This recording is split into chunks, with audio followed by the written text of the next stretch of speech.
वक्त हमारे साथ मनोरंजन भारती हमारे मैनेजिंग एडिटर जुड़ रहे हैं, साथ ही साथ शरद शर्मा हमारे सहयोगी भी इस वक्त हमारे साथ जुड़ रहे हैं। बाबा आपके पास आता हूं, लेकिन उससे पहले शरद से जरा ये समझने की कोशिश करते हैं कि शरद, ये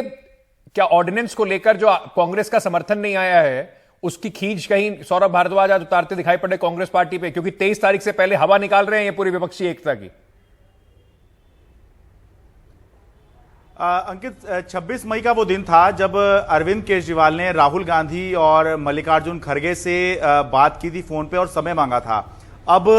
3 हफ्ते होने वाले हैं, वो भी दिन शुक्रवार का था, कल तीसरा शुक्रवार आ जाएगा, 3 हफ्ते हो जाएंगे। अभी तक कांग्रेस ने समर्थन के ऊपर कुछ कहा नहीं है और उनके नेता लगातार आम आदमी पार्टी पे हमला बोल रहे हैं। तो ऐसा समझा जा रहा है कि जो आज आम आदमी पार्टी ने हमला किया है कांग्रेस पर और ये आरोप लगाया पहले तो कि ये हमारा मैनिफेस्टो चुरा रहे हैं, हमारे आइडियाज चुरा रहे हैं, और जो गारंटी वर्ड चुनावी वादे की जगह गारंटी वर्ड अरविंद केजरीवाल ने कहना शुरू किया वो जो है कांग्रेस ने चुनाना शुरू कर दिया है। तो ऐसा प्रतीत होता है कि ये नाराजगी है कि एक तो समर्थन की बात नहीं हो रही है, ऊपर से अटैक किया जा रहा है। तो अब आम आदमी पार्टी भी जो है एक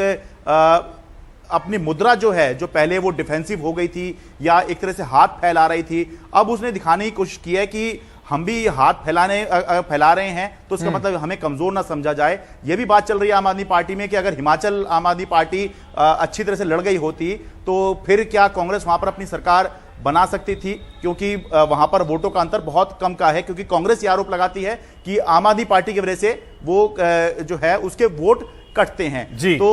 ये नाराजगी एक दिखाई दे रही है आम आदमी पार्टी की, जिसकी वजह से कहा है। और ये जो उनका बयान आया है, जो सवाल पूछा गया था कि अगर राजस्थान एमपी में हम ना लड़ें, अगर दिल्ली और पंजाब में कांग्रेस न लड़े तो हम राजस्थान एमपी में नहीं लड़ेंगे। तो ये दिखा रहा है कि आम आदमी पार्टी चाहती है कम से कम कांग्रेस बात तो करे, शायद बात नहीं हो पा रही है, उसी की नाराजगी है जो आज इस तरह की प्रेस कॉन्फ्रेंस। शरद बने रही है हमारे साथ। बाबा, मैं आपसे समझना चाहता हूं, विपक्षी एकता की 23 तारीख से पहले बड़ी बात कवायद हो रही है, सब जगह मिला जा रहा है, अपनी खींच एक तरफ है, लेकिन आम आदमी पार्टी का ये जो कहना है कि आप पंजाब और दिल्ली हमारे लिए छोड़ दीजिए, हम राजस्थान और मध्य प्रदेश छोड़ देंगे, ऐसा भी नहीं है कि आम आदमी पार्टी ने वहां पर इससे पहले के चुनाव में कोई बहुत बड़ा तीर मार के दिखाया कि कांग्रेस को इस बात का डर हो। और जहां तक कांग्रेस की दिल्ली में सीटें ना आने का बात है, 2015 में ना तो आम आदमी पार्टी की भी 0 सीटें आई थी, उसके बाद 19 में भी 0 सीटें आई थी। तो कांग्रेस और आम आदमी पार्टी के बीच की दूरी कैसे कम होगी विपक्षी एकता के लिए? देखिए, यदि दोनों पार्टियां विधानसभा स्तर की बात करती रहेंगी तो ये दूरियां कम नहीं होगी। आपने सही कहा कि दिल्ली में दोनों पार्टी का एक भी सांसद नहीं है। दोनों पार्टी के यदि आप वोट भी आप यदि ऐड कर दीजिएगा तो भी वो 42% से ऊपर नहीं जाता है, जबकि बीजेपी जो है दिल्ली में 50% से ऊपर वोट लेकर के सबसे ऊपर है। तो दिल्ली में कोई लड़ाई नहीं है बीजेपी के साथ यदि आम आदमी पार्टी और कांग्रेस साथ आ जाती है। पंजाब की बात करता हूँ, पंजाब में आम आदमी पार्टी की सरकार है, लेकिन लोकसभा में और जो वोटिंग परसेंटेज है और जो विधानसभा में है वो भी बता देता हूँ। लोकसभा में कांग्रेस को 40 जो है वो वोट मिले थे, विधानसभा में आम आदमी पार्टी को उतने ही 40% के आसपास वोट मिले हैं। तो अब जो कोई भी सीटों का बंटवारा होगा तो वो कैसे होगा, क्या विधानसभा में जो वोट परसेंटेज आए हैं उसके आधार पे होगा, ये एक जो है ऐसी बात है जो कि नेता तय करेंगे।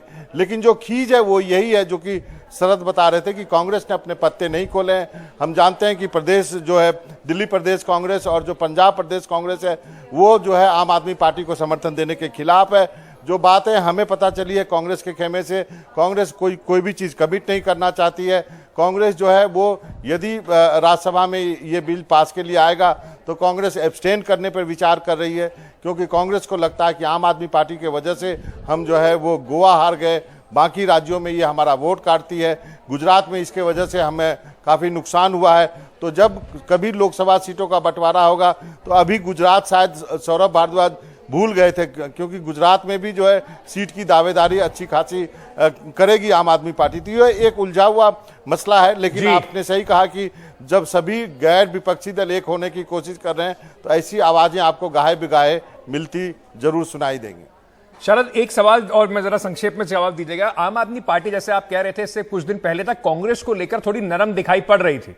बीजेपी पे ज्यादा अग्रेसिव थी। अरविंद केजरीवाल हर जगह जाते हैं, एक कहानी भी सुनाते हैं, प्रधानमंत्री के ऊपर हमला भी बोलते हैं। पर कांग्रेस आम आदमी पार्टी के लिए भी ये परेशानी वाली बात होगी अगर वो चौतरफा अपना सारे मोर्चे खोलकर खड़े रहेंगे, बीजेपी से भी लड़ेंगे, कांग्रेस से भी लड़ेंगे, तो राजनीति में अलग थलग पड़ने का जो खतरा है वो उनके ऊपर भी आएगा।